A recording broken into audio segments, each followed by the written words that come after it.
Hello and welcome to this webinar, which is brought to you by West Mercia Police in association with Project Edward, and that stands for Every Day Without a Road Death. My name's James Luckhurst, and in the next hour or so, we'll be taking a look at your vehicle and your independence. For many of us, our driving ability reflects our freedom and independence, so we'll focus on the tools, technology, and support services available to assist your driving, build your confidence and skills, or independently assess your driving ability. Now, I'll be looking after the first part of the webinar, during which time we'll consider new technology and the questions you may want to ask when the time comes to replace your car. We'll also look at why we believe having a dash cam is such a good idea, and we'll hear about the Morse scheme that's running in the West Mercia Police Force area. By the way, Morse stands for Making Our Roads Safer for Everyone. I'll then be handing over to Rob Hurd from the Older Drivers Forum. He'll cover the topics of driving assessments and why they're a good idea, also everything you need to know about mobility scooters, and he'll have some tips on ways of maintaining your independence if you decide the time has come to give up driving. Rob will be joined by Inspector Darren Godsall from West Mercia Police.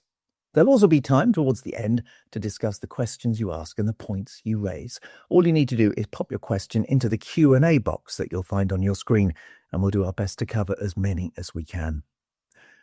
First up then, let's meet David Motton, an experienced motoring journalist who's the road test editor at Good Motoring magazine. David, you're very welcome.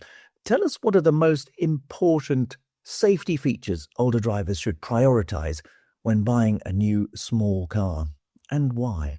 I think there are so many, it can become quite confusing, but perhaps the most important recent addition to the list of safety features that you might find in a new small car is autonomous emergency braking. I think that's particularly important because of its role in avoiding collisions completely and also mitigating them if they do happen.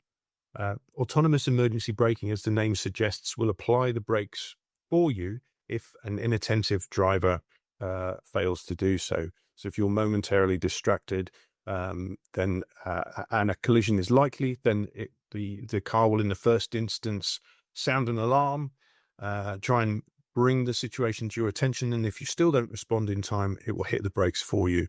And that can make a big difference, both in terms of personal injury, but also in terms of reducing the size of an insurance claim and perhaps preventing write-offs. So that's something that's well worth having on any car.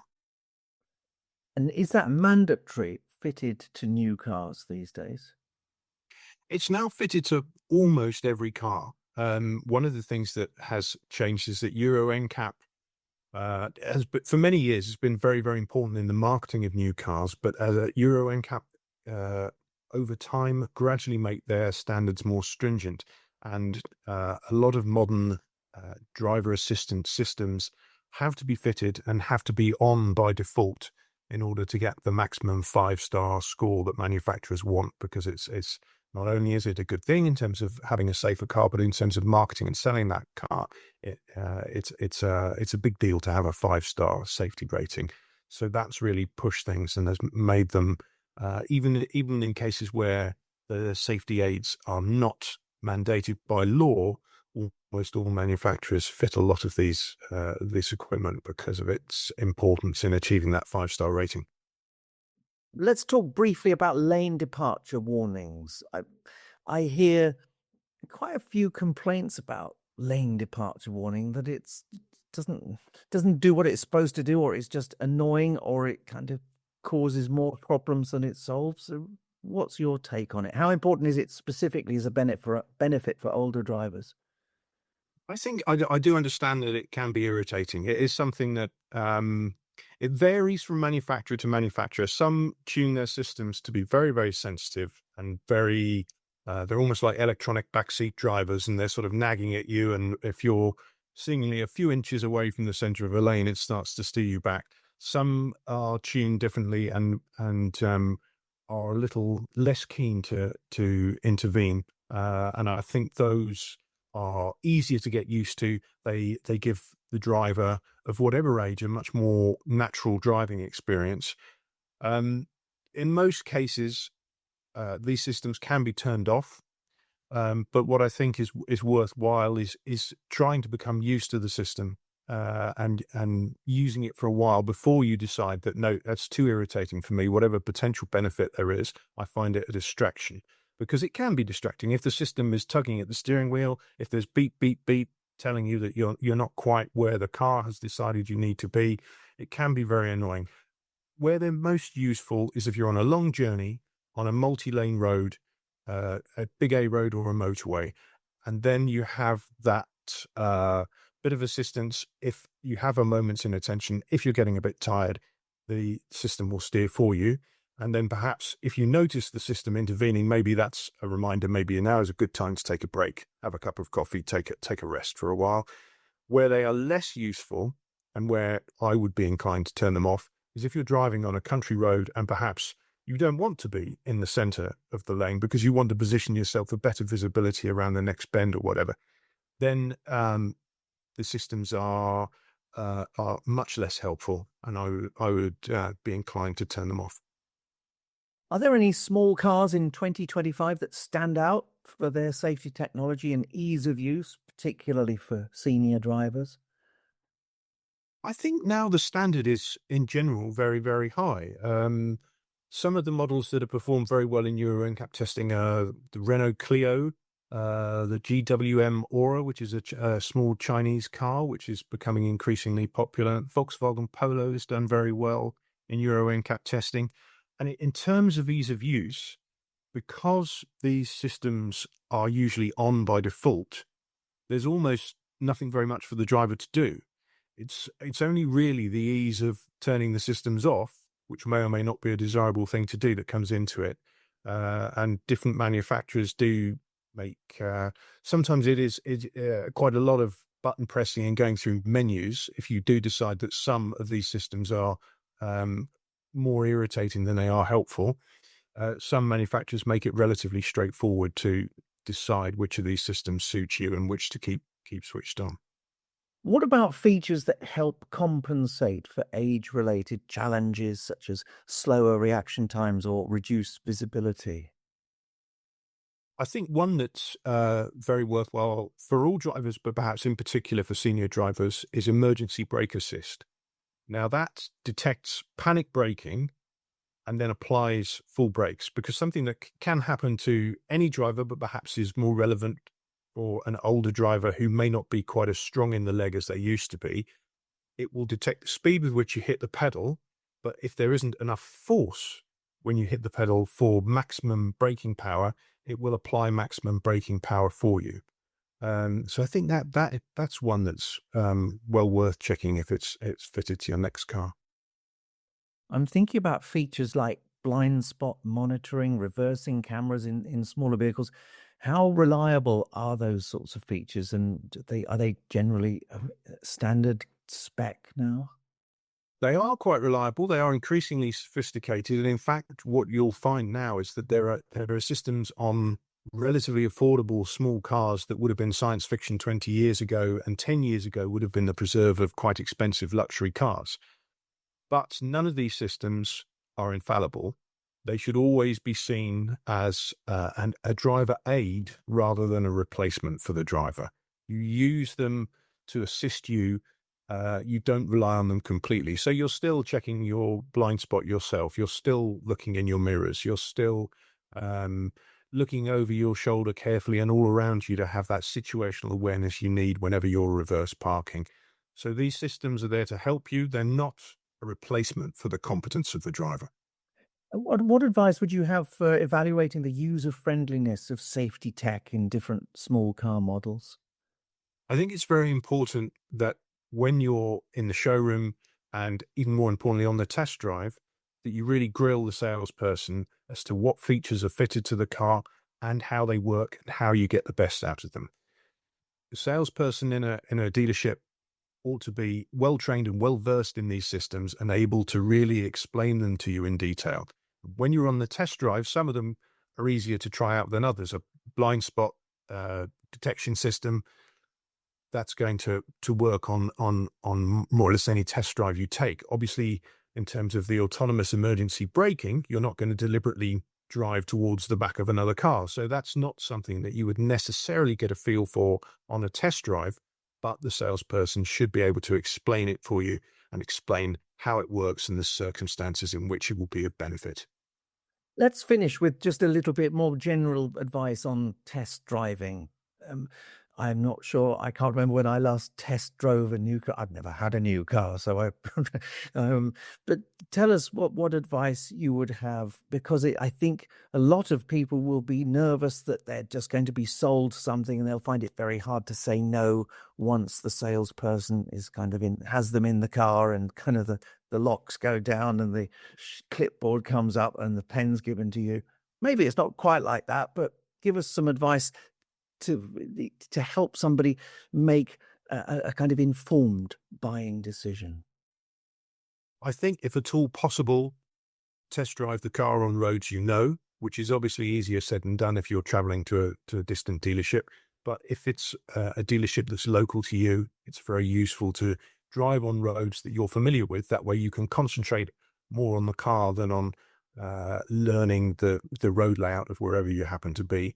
And to try and get as long a test drive as you can and drive on a variety of roads. So it's no good just if the dealership is in an industrial estate, just a quick pop round the block isn't going to tell you very much. You want to go on a decent drive that takes in a variety of roads, ideally some B roads and A roads, as well as town driving, to give you a really good opportunity to get to know the car. And politely but firmly ask the person from the dealership, the salesperson who's accompanying you, to leave any talk of the deal until later, that you just want to concentrate on the car. And they should be quite happy with that. And they should be very willing and very keen to just help you understand the car better and learn about its features rather than trying to do the deal while you're driving.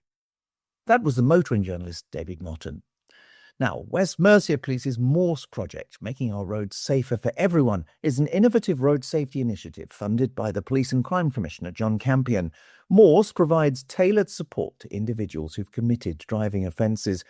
By addressing risky behaviour and underlying challenges, Morse aims to reduce collisions and create safer communities across West Mercia. The person in charge of Morse is Laura Fullylove. Laura, welcome along. Can you give us an overview of the Morse project and explain how its approach to road safety differs from traditional enforcement or education schemes? Sure. So the Morse project is a road safety program that uses behavioral change techniques to help individuals, particularly those people that have a history of risky or offending driving. So it helps modify their driving behaviours, and the impact hopefully reduces harm that occurs on the roads. But I guess, unlike traditional road safety schemes that may rely heavily on enforcement, such as penalties, or they might have one-off education programs like a driving awareness course, Morse focuses on that long-term behavioural change. So looking at why do we drive, and why do we have the driving habits that we have? It helps, I guess the program itself helps employ evidence-based psychological approaches such as motivational interviewing, to also unpicking and looking at the underlying reasons as to why, as I said, people have unsafe driving habits. And what we do is we work with them in a way that helps them respectfully address those thinking patterns that they have, that they could be shaped by past experiences or learnt behaviours, or even some long-standing beliefs as well of, well, I've always driven this way, so it's okay. And, you know, especially as we see when you've been driving for a long time, it's easy to pick up bad habits and think that the way that you do something is correct. I guess for some of our service users that we work with as well, they talk very much about how the experience that they have with us is transformative. So it helps prompt lifestyle change, such as could be reducing speeding, quitting alcohol, certain medications which can have an impact, and it also helps them reconnect with other people and build healthier routines. But one of the things with our program is as I say, it's a very much a holistic based program, and it is person centered. So the model engages clients in reflective thinking, in goal setting, encouraging that sustained change by addressing not just what needs to change, but also why does it need to change, and therefore how are they going to do that as well. And the aim is that we help foster confidence and a personal sense of growth, with feedback from our clients who say that it's a life-changing experience for them. Let's try and pick specifically what might be relevant or beneficial then for older drivers. So there's several elements to our Morse approach, because obviously our Morse project works from 18, and then there is no upper age limit essentially, and until somebody stops driving. But I guess particularly those that are experience that age-related changes within their lifestyle, and that may impact their driving ability. So one of the things that we look at is behavioural insight and support. So older drivers may face risks due to slower reaction times. They may be taking medication that can have an effect or an impact on how they drive. And also one thing that is really we see a lot of is that declining confidence in driving. And what we do is we help those individuals to identify those issues in a supportive and non-judgmental setting, and then we look at strategies and I guess an ideology of what we can do, or what tools that we can give them to put into place to help them consider what's having that impact on their driving. We also have an area around personalised intervention. So a bit like with our younger clients, we find that older drivers benefit massively from one-to-one sessions. So we take into account their lifestyle, their health, what their driving habits are, when they drive, the times of day that they drive, the areas that they drive in as well. And we know that generally, if we're looking at the older age group who are retired, they're driving more in the daytime. So then it's looking at other things like road conditions and the amount of traffic on the road, and getting them to take all those elements into consideration as well. We work with our clients both on the telephone, face-to-face, either out in the community, or we will do home visits as well. But I think one of the things that are, especially for our older drivers, we focus on that confidence and independence. So our project focuses on empowering clients, helping them to make informed decisions about their mobility, and what can help older drivers maintain that independence whilst managing those safety risks. So it's also really important to remember that if a mature driver is, say, banned from driving for whatever reason, especially if they live in those rural locations that have a lack of transport, it isolates them massively and it impacts on their well-being and motivation. So as I say, throughout looking at their well-being throughout the programme, we look at how we can try and manage that well-being and how we can help them look for other alternatives of transport, other options of transport that are available for them if that's during the period while they're banned. And then also things like thinking about if they're on medication, how does that impact them? When do they take their medication? What impact does that have? Do they then use those answers to then help consider when they are driving? For example, and lots of people take lots of medication for different reasons. And if you're taking it in the morning and that it has a side effect and that could impact how you drive, we'd look at, changing the times that you drive or the times that you take that medication. So it's looking around what can help reduce, I guess, the impact of those external factors that mature drivers might face. Finally, then, tell us what sort of feedback you get from people who've been through Morse. A lot of our service users often say that this has been a life-changing experience for them, and we look at factors that they would never have considered before. Because there is no kind of set process in terms of they have to work with us for 6 weeks or 2 months. We tailor that service around our service users, so we allow them to complete the program in their own time. And quite often we recognize that they can't always do the driver behavior program until we've addressed other issues that they might be facing as well. So for us, the feedback we get is that it's having somebody to listen to them, somebody to take the time out to listen about what their concerns are, what their issues are, what other factors they're facing, and look at a way of building a plan around them. It's not a one size fits all. It's very much we build a personalized plan to help our service users as well. And we've got service users. So we've got a really great example for one of our service users who came through our program. They'd lost their license because they were arrested for drink driving. They did the behavior change program with us, and they also had had some counselling as well. Plus there were other areas that we helped to support them with about their reasons why they were drinking and what motivated them to drink. So we kind of unpacked some of that previous trauma that they'd experienced. And then through that, they responded so well to the programme that they ended up volunteering with our organisation on one of our other services. And they volunteered on that service for about 6 months and then suddenly had to finish because the outcome of that was that they managed to secure a new paid position. They previously had to leave their role following their arrest. And then they were able to secure a paid position through not only our support, but then also our support around them volunteering, building back up their working experience and their confidence, and that enabled them to secure a paid position elsewhere. Laura, thank you so much for joining us. It's quite inspiring. You're very welcome. We'll look forward to hearing more in the future, but good luck and thank you for joining us. Thank you very much. It's been a pleasure. Laura Fullilove with details of the Morse project. Now, imagine you're on a road journey and something like this happens right in front of your eyes.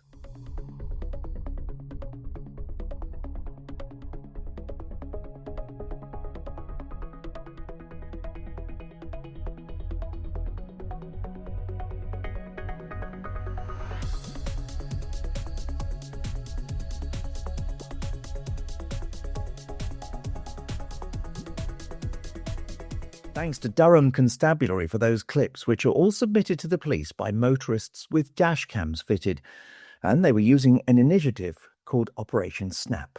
Now, a little earlier, I spoke to one of the pioneers of Operation Snap and the creator of the National Dashcam Safety Portal, Bryn Brooker from Nextbase.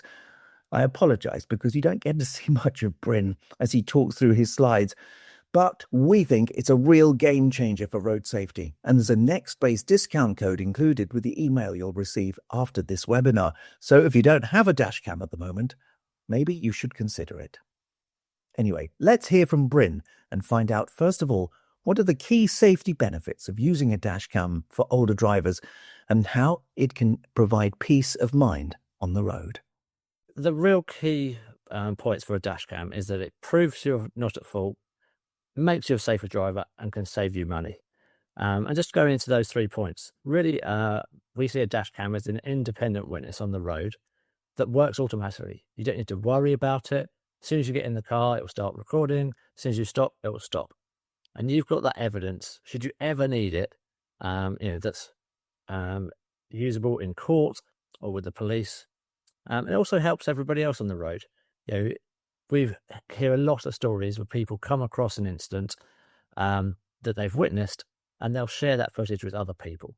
Becoming a safer driver, I know myself, as soon as I put a dash cam in my car, I'm more aware of my surroundings. I'm aware that I'm recorded, and it gives me that comfort and peace of mind that should something happen, I have that evidence there for me.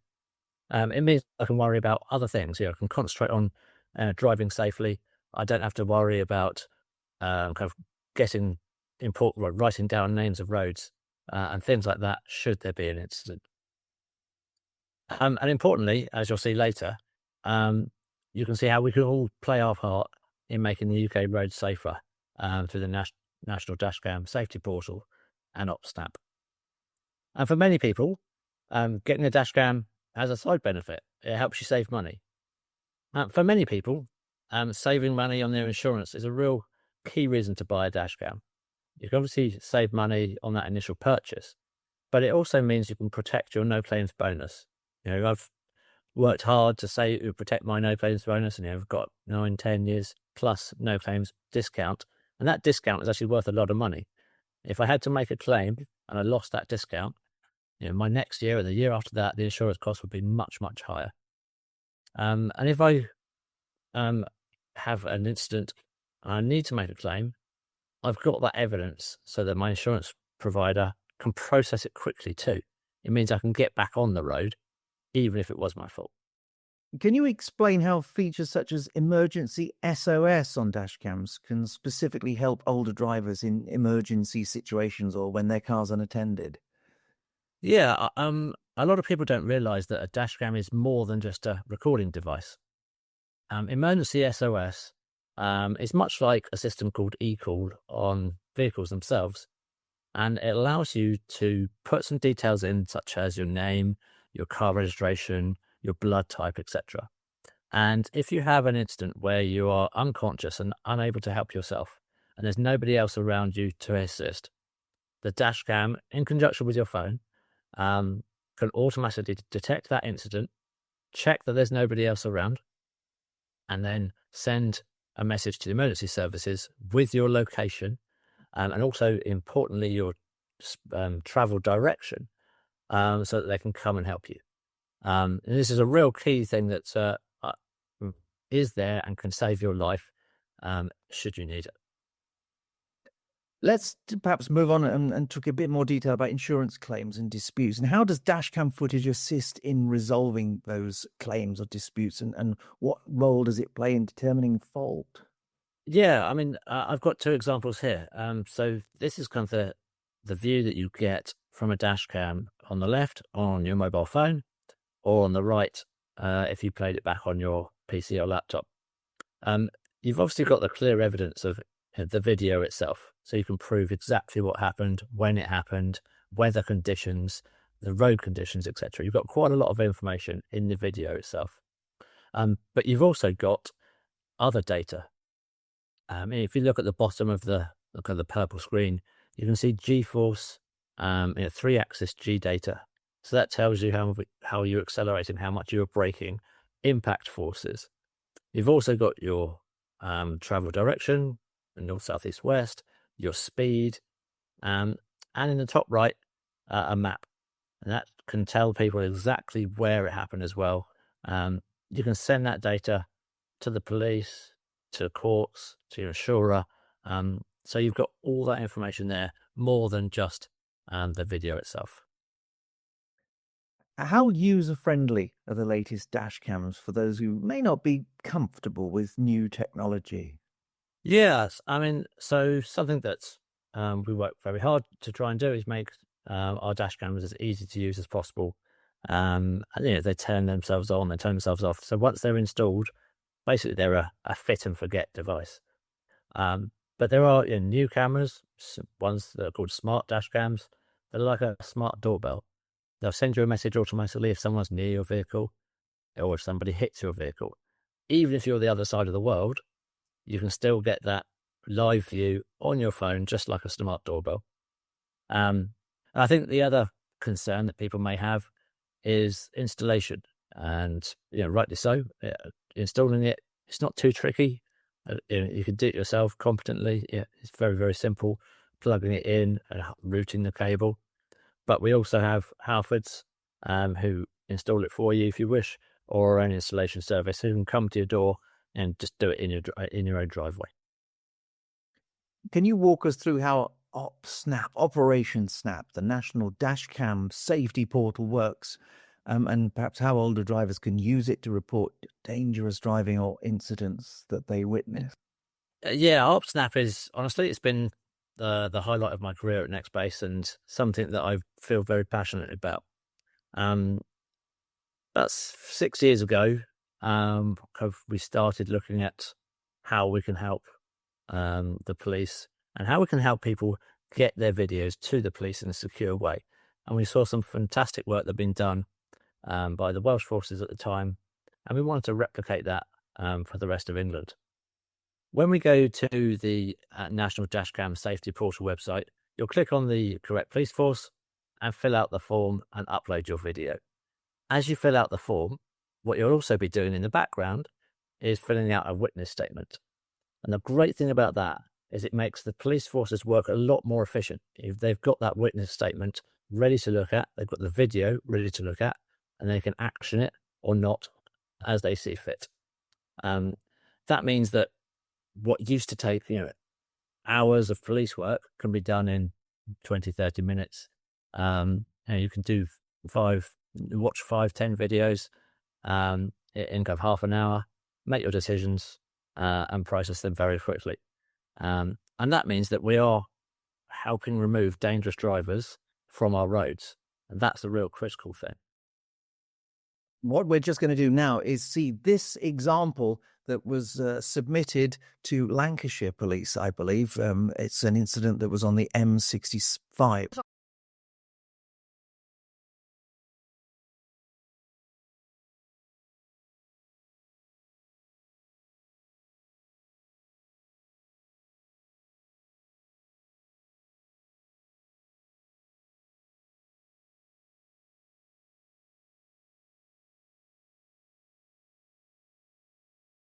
Wow, Bryn, that looked pretty awful to me. An example of just the worst sort of aggressive driving, and very, very nearly something far worse, because that Range Rover nearly kind of ricocheted off the crash barrier, and who knows what could have happened. But so that's an example of something that could be sent in to the local operation SNAP, and then the police force will look at that and decide on a particular course of action. Do you know what sort of things they may decide? What they can do? Kind of let's just Yeah, certainly. So typically, and it does vary from force to force, but typically we know that around half of the submissions, the action is a warning letter. And I know that if I got a warning letter through my door, it would certainly make me think twice about doing something silly the next time round. Then we certainly know that beyond that, there are prosecutions, points, license being taken away, and also other things spin off of it, which is, they're able to see whether the car was insured or not. If it's an uninsured, untaxed car, they're able to remove the car from the road entirely, and if needs be, it be crushed. So it's making sure that safe vehicles are on the roads and safe drivers are on the roads as well. Are there any privacy considerations or guidelines that older drivers should be aware of when using dash cams and submitting footage to OpSnap then, Bryn? Yeah, so when we built of the system for OpSnap, it was very clear that we needed to make sure that the evidence went from the person who recorded it directly to the police. And having that clear chain of evidence is very important. So for that reason, Nextbase cannot see or access any of the data that's uploaded through the system. It goes straight to the police themselves. We also know that the recommendation is very strongly, if you capture something on your dashcam, do not share that footage across YouTube or social media. Otherwise, that may stop a future prosecution. Make sure it goes through the police system, through this OpSnap system, and the police will process it correctly. What about examples where footage submitted has kind of led to positive changes or safer roads in local communities? Any examples of that? Yeah, there's numerous instances where drivers have had given bans, cars taken off the road, as I said. And we also see, as Nextbase, we are often asked, well, is the video itself legitimate? Has it been edited? And something that we have been asked to do is go to court and prove that the video that has been uploaded, the Nextbase video, is 100% verifiable. And in the background of our videos, as I mentioned earlier, there is data. There's kind of GeForce data, but there's also other data that we put there that helps us identify that a video is true from front to it for end. It's not been edited, not been tampered with, and so anything that somebody's uploaded is the original article. Finally, Bryn, let's look ahead to the future. What do you think to the idea of streamlining all of this so that the offences or risky driving is just automatically sent from a dash cam, assessed by artificial intelligence and dealt with appropriately, with no requirement for me in the driving seat with my dash cam to do anything? So I think we're walking kind of a tricky line, and I think there's something that we need to highlight is when people are sending these clips to the police, it's their footage that they are deciding to share to the police. It's their evidence. If that was done automatically, I think that's something where you're kind of asking somebody to let it happen automatically, and it's not really something that people would want to do. In these cases, it's also up to the witness to decide, wow, that was dangerous. And at this moment in time, AI can't make those decisions whether it's somebody pulling out because they need to pull out from a junction, or whether they're pulling into dangerous traffic. And so we rely on the human, yourselves, who are witnessing these pieces of, or who are witnessing these incidents, to make that call. It's also important to state that when you're putting these videos through the Dashcam submission form, you may be required to go to court as a witness, and it's quite rare, but it is something that you need to be aware of, because you are a witness to that incident and you may be called. Bryn, thanks so much for sparing the time and talking to us about the National Dashcam Safety Portal and about Nextbase's contribution to road safety. I think you've got a little plan to give a discount to people who've taken part in the webinar. Give us details. Yeah, so if anybody wants a discount from a Dashcam, have a look at the email that's coming out from you, and there'll be a discount code that you could use on Nextbase website. Bryn Brooker from Nextbase and the National Dashcam Safety Portal, thank you very much for joining us. What we're going to do now is play another short selection of Dashcam clips, after which the webinar will continue in the excellent company of Rob Hurd.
Well, thank you, James Luckhurst, for hosting that first section of our webinar and some truly shocking video clips that we pictured there.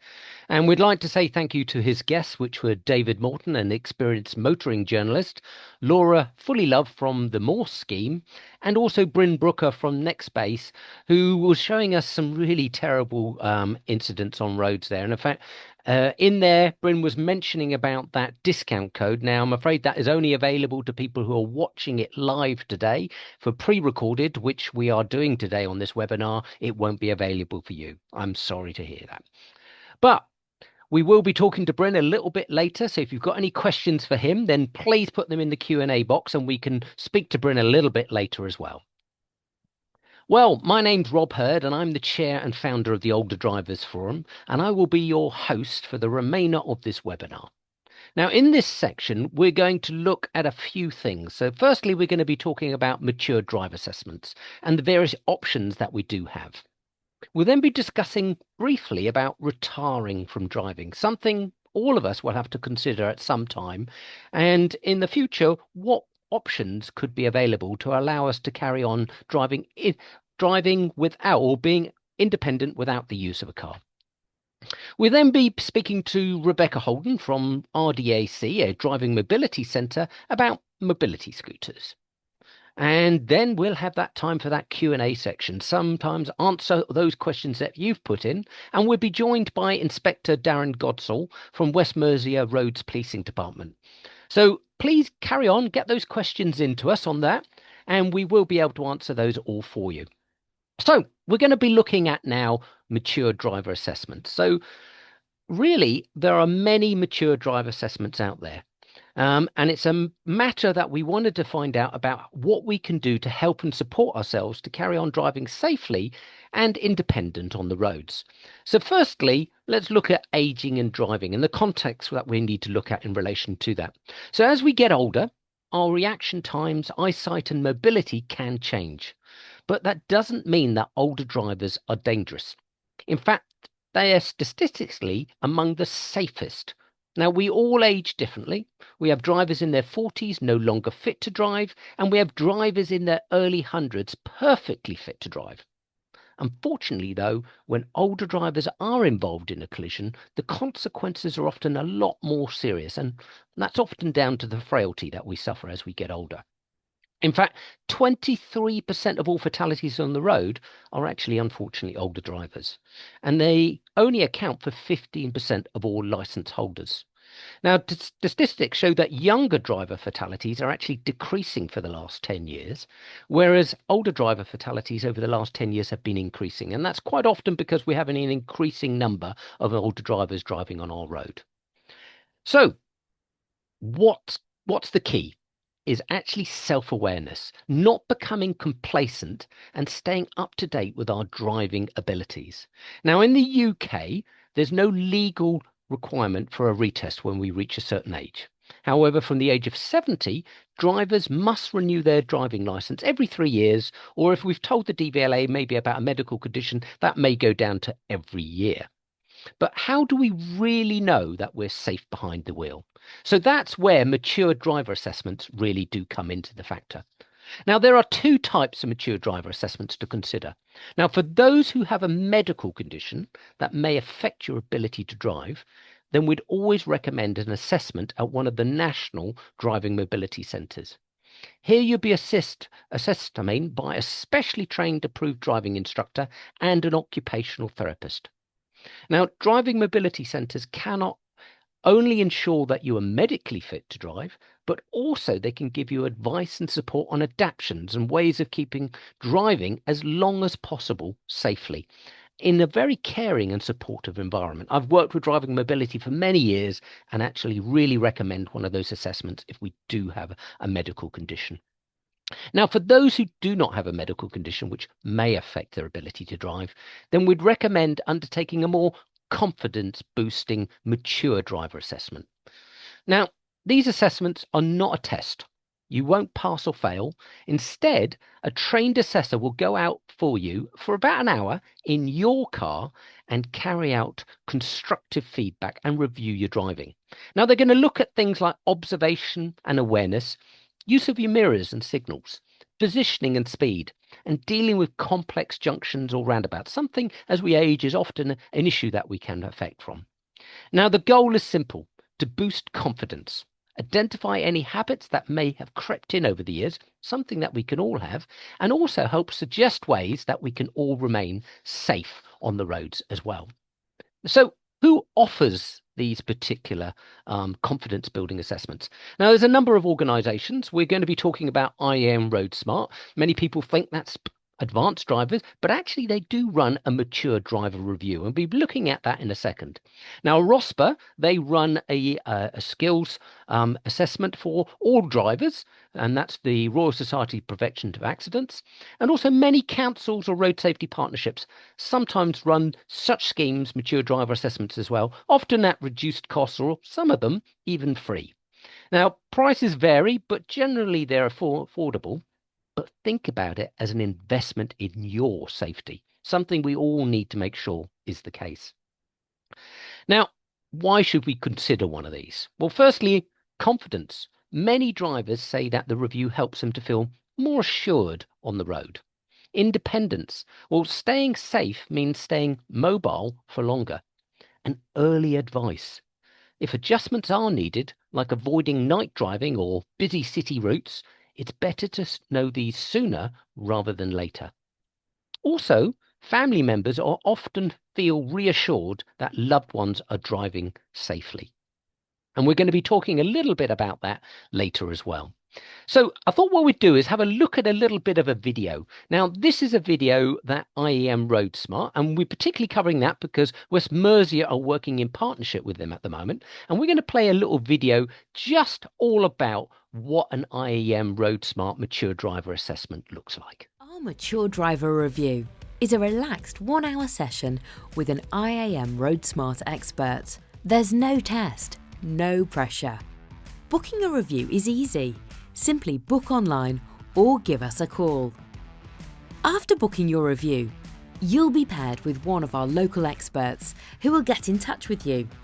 You'll agree on a meeting time and a place that suits you, and you can even bring a friend or family member along for support. During your drive, you'll use your own car, and our expert will ask you to take a familiar route so that their advice is tailored to your local area and driving style. You can even let us know if there is anything specific you would like help with, and they can add it to your review. After your drive, you will be given verbal and written feedback to take away with you. This feedback will help you to continue to refine your skills after the session. We know how important driving is and how it represents freedom to go anywhere, anytime. This is why many drivers choose our Mature Driving Review, so they have the skills and confidence to carry on driving and maintain that independence for years to come. So, a mature driver assessment isn't about taking the keys away. It's about giving drivers the tools and support that they need to keep driving safely for as long as possible. So whether you're a mature driver yourself or you just know someone who is, consider booking an assessment. It's a positive, practical step towards safer roads and actually gives us a much greater peace of mind. Now, to find out more about these assessments, whether a more formal assessment with the Driving Mobility Centre or a confidence building assessment, then we'd urge you to visit our Older Drivers Forum website and look under the page Courses. There you'll find different areas in the country, and there's always going to be an assessment that covers everybody, a cover in their particular area. So have a look on our website under Courses tab. So that's looking at assessments, and we're going to be talking a little about some exciting news later in the Q&A with Inspector Godsall, also about what West Mercia are doing with mature driver assessments. So we'll look forward to that. Now we're going to be talking a little bit about retiring from driving. Now, there will be a time that all of us have to decide to retire from driving, or decide on a certain day we just don't want to drive that particular day. Now, we retire from work at a certain age when, we get to that age. We retire from skiing when our knees pack up. Likewise, there will be a time that we all need to retire from driving. And often it's about planning all that. Now, giving up on driving can be a big step, but there are many options available to help you stay independent and mobile. Firstly, public transport is actually a great alternative. Many older drivers are actually eligible for free or discounted travel passes, such as the Older Person's Bus Pass or a Senior Rail Card, making buses and trains much more accessible and often affordable. And quite often, you'll meet people you've never met before and build a new relationship with them. Now, secondly, we could look at community transport schemes, which are available in many areas across the country. Now, these include things like dial-a-ride schemes, volunteer driver schemes, and mobility buses, which are often tailored to those with limited mobility and who often live in rural areas. Now, don't discount things like taxis and private hire vehicles. They are actually another option. And some councils offer taxi vouchers or subsidiaries to help cover the cost for those no longer driving. So it could be something worth exploring with your local council as well. Now, if you're not ready to fully give up in the independence of a car sharing with a friend or family can actually help. And using things like lift share is often a very good way of sharing that particular experience. Now, finally, for those who want to stay active and local, consider walking or using a mobility scooter, and we're going to be covering that very shortly. Now, local councils can often advise on safer routes and support for these options. So retiring from driving doesn't mean losing freedom. It's about finding new ways to stay connected, safe, and independent. And in fact, a lady I worked with for many years, her name is Margaret. She had macular degeneration, and unfortunately she had to retire from driving eventually because of her macular degeneration. And she said it was the best thing that ever happened to her, because before, people would often come along and see her at events and expected her to make her own way there. Now, because she'd retired from driving, they actually phoned her up and said, would you like a lift? Let me take you. And she said she's got so many more invites going out now, she's having to turn some of them down. And actually, she's got so many more friends. So don't be scared. There will be a time, but it is part of that aging process. We will have to plan for it eventually. Now, if you want more information on it, we do have a page on our website on the Older Drivers Forum called Managing and Living Without a Car. Lots of practical advice on there to help and support you, and some links to local things in your areas as well. So that's talking about mature driver assessments, and also talking about how we can retire from driving. So now I'm going to invite Rebecca Holden from the RDAC. She's an assessment manager for RDAC. So tell us more about RDAC's role in accessible travel, Rebecca. Thank you, Rob. So RDAC is a charitable organisation, and we support around 4,000 service users a year. And what we do is operate a network of 10 centres around the UK. But as Rob said earlier, we do form part of a bigger network called Driving Mobility. So the idea is that you could access a driving mobility centre within half an hour to 45 minutes of your home address. One of our main focuses is driving assessment, but we also look at passenger assessment, so how we can get people out and about as a passenger. And that's sort of from childhood right through to retirement from driving or being a passenger. And then another area that we've started to look at more recently is mobility scooters and powered wheelchairs. Yeah, so why are mobility and powered wheelchair assessments beneficial? So assessments for a mobility scooter or a powered chair offers the individual impartial advice. Mobility centres don't sell any equipment, so we're not making a profit. We're not there to sell a certain product. It's all about supporting that individual to make sure they're making the right choice and that choice is informed. As Rob touched on, mobility scooters are really great bits of kit to empower independence. From doing that, we can enable greater social interaction. We can enable mobility. They can make things like daily activities such as shopping or attending medical appointments a lot easier. Particularly with powered chairs, they can be bespoke to suit that individual. So we're preventing things like pressure sores or injuries, and we're ensuring comfort. Lovely. So how is actually RDAC supporting users of mobility scooters and powered wheelchairs? So one of the biggest things is education. So a mobility scooter user is 3 times more likely to be involved in a collision than any other user group. And what the figures are showing us that on average per year, that is rising by 20%. So there's a real need there to educate mobility scooter users, but make sure that they're safe as well.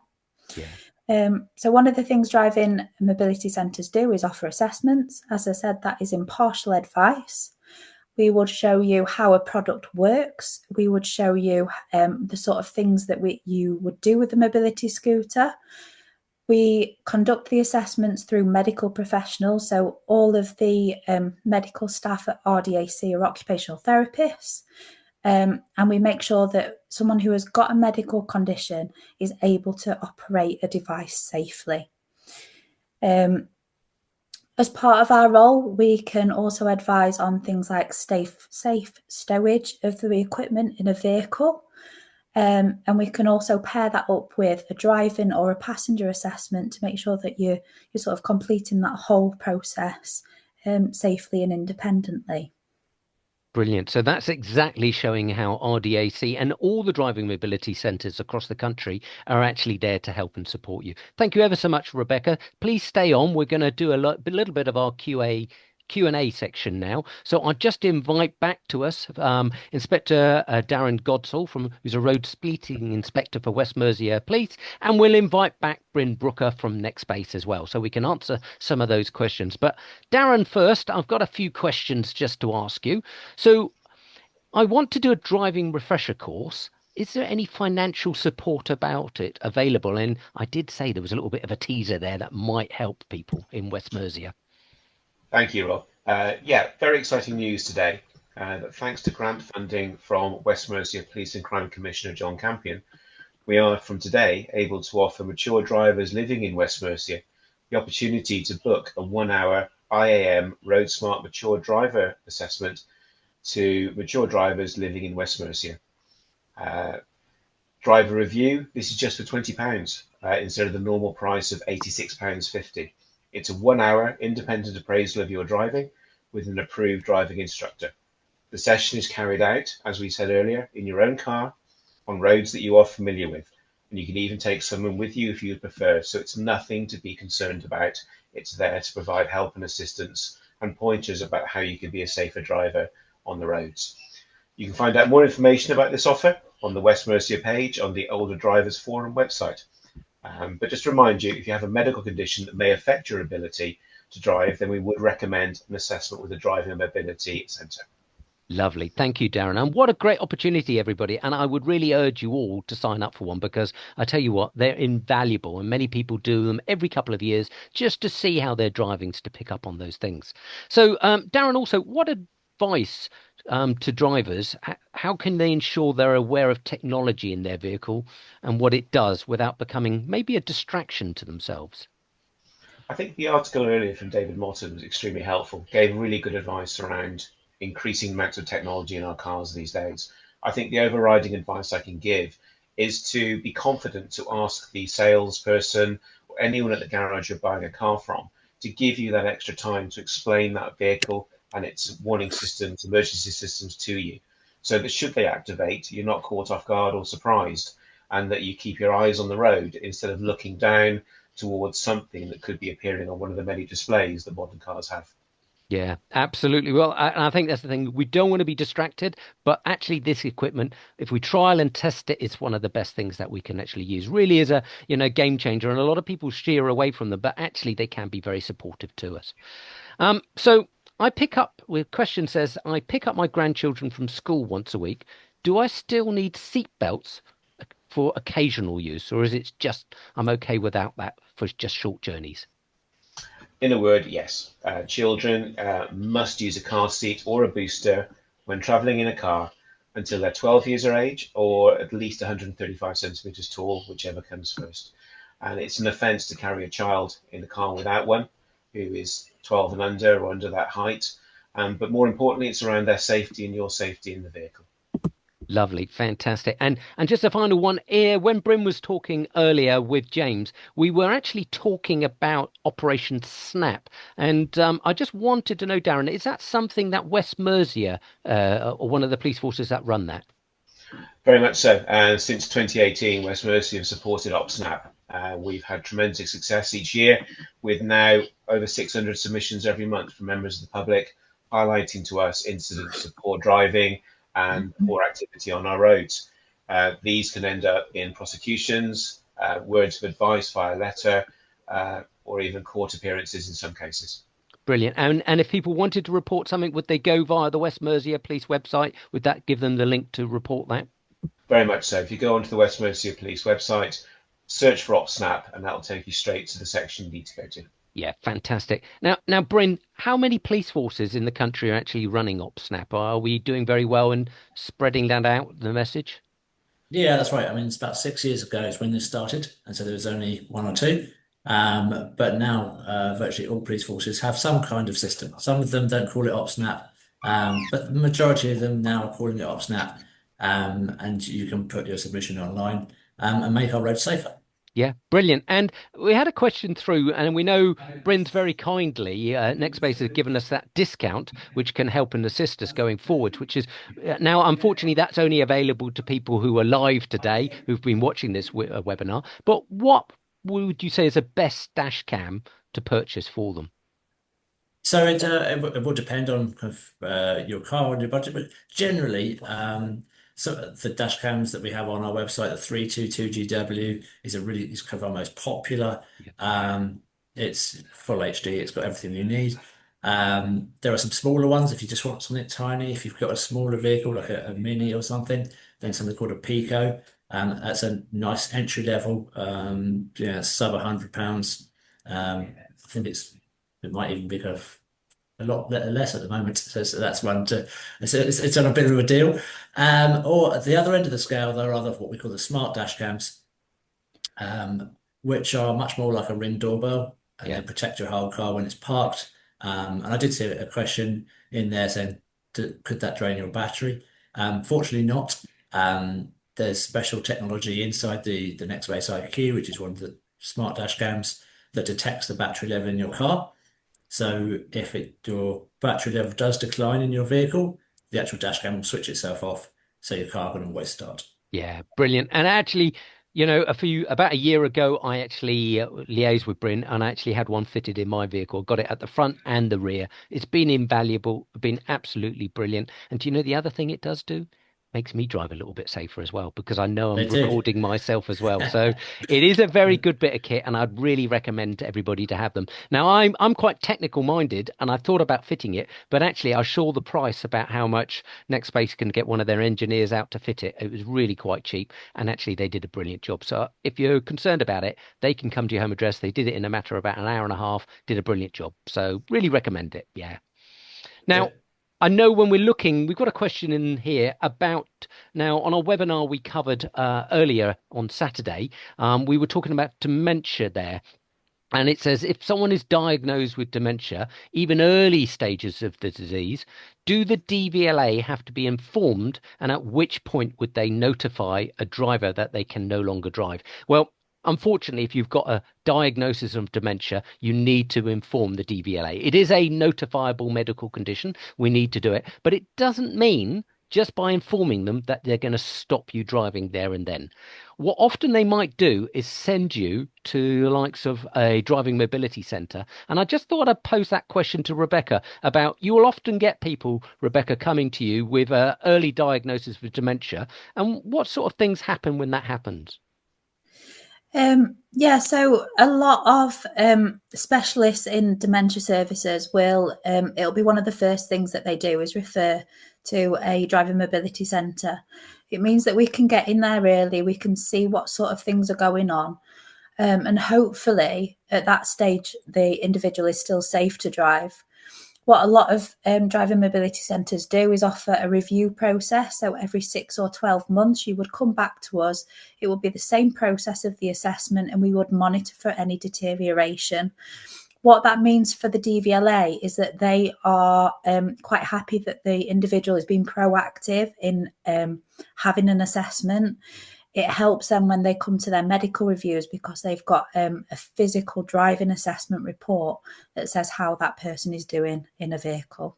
Yeah, lovely. And that's fantastic. So it's important that we don't be blinkered. You need to tell the DVLA. It is a notifiable medical condition, but it doesn't mean that that's it there and then. There's lots of things that they can do to help and support you. Yeah.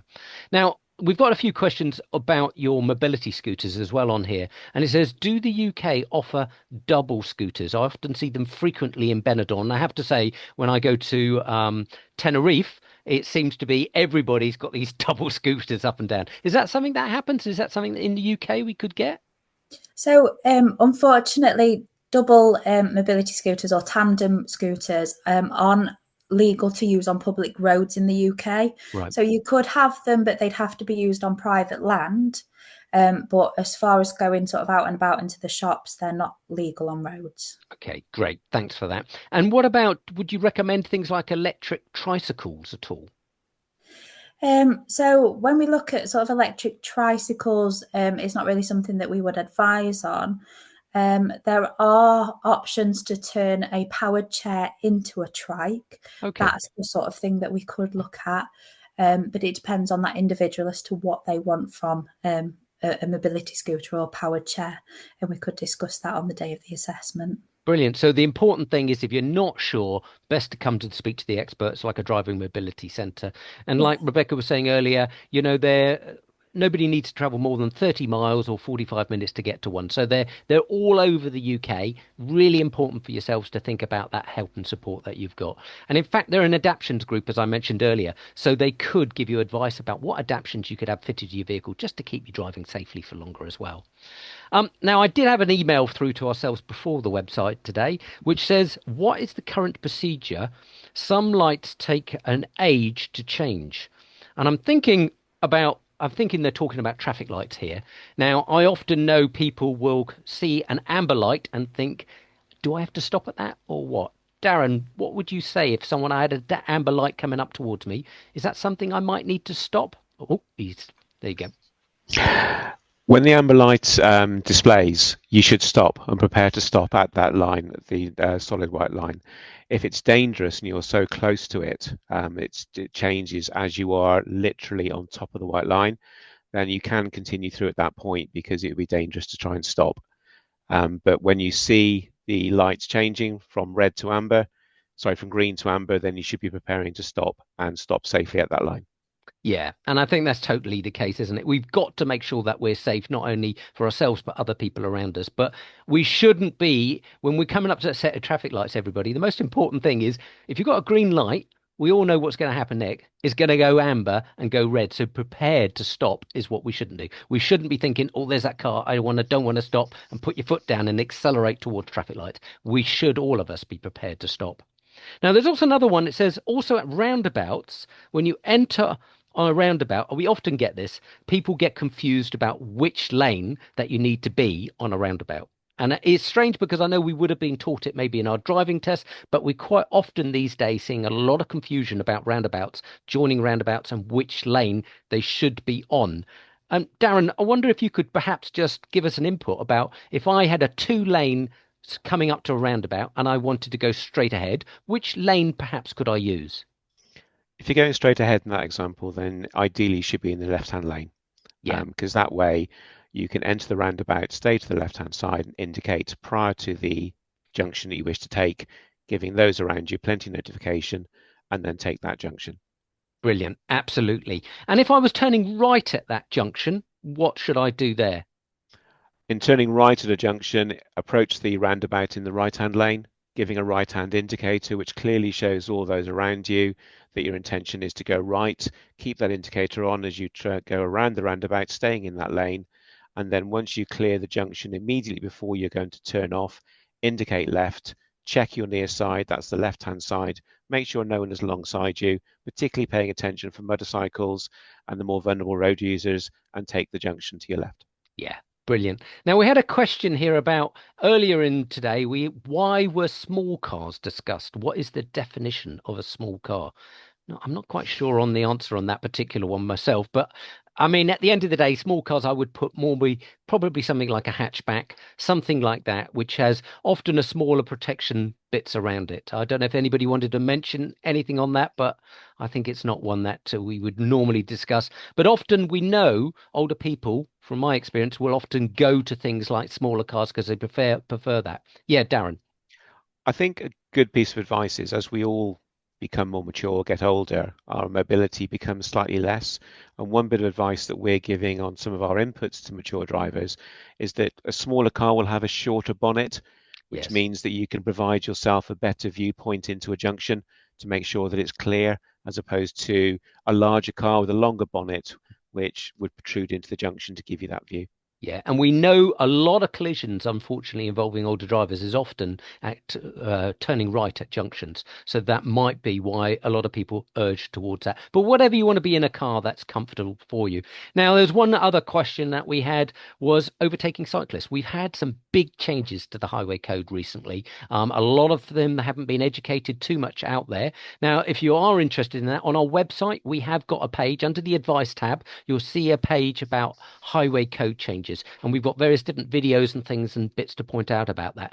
But Darren, if I was wanting to overtake a cyclist, how much distance should I give a cyclist really when overtaking now?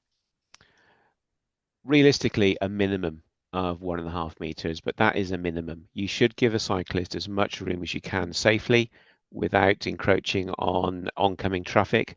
But if there is oncoming traffic, then show restraint and wait until the road ahead is completely clear, and you can provide that cyclist or any other vulnerable road user as much room as you can. And as your speed increases, depending on which road you're on, give them more space.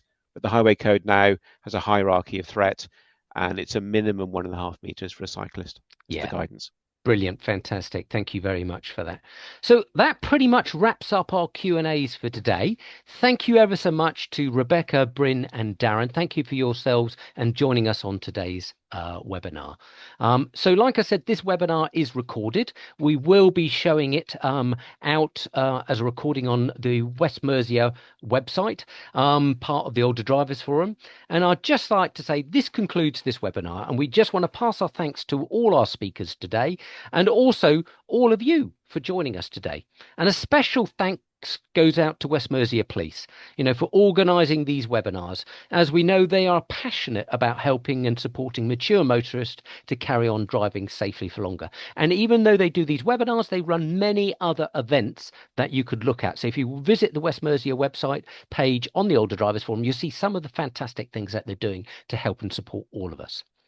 Now, to find out more, why not visit our Older Drivers Forum website? There's a raft of information there to help and support you for mature drivers, older drivers, but also friends and family, GPs and optometrists. And if you have a look at the tabs at the top, we've got an advice tab, which has multiple links. We've got videos all on different things about safe driving in different conditions. And we've got all these recorded webinars on many things from electric vehicles, highway code changes, all the different things to help and support you. So finally, I'd just like to say, we wish you to have a lovely day, and let's hope we can all do our bit about driving safely for longer. Thank you. Goodbye. Bye-bye, everybody.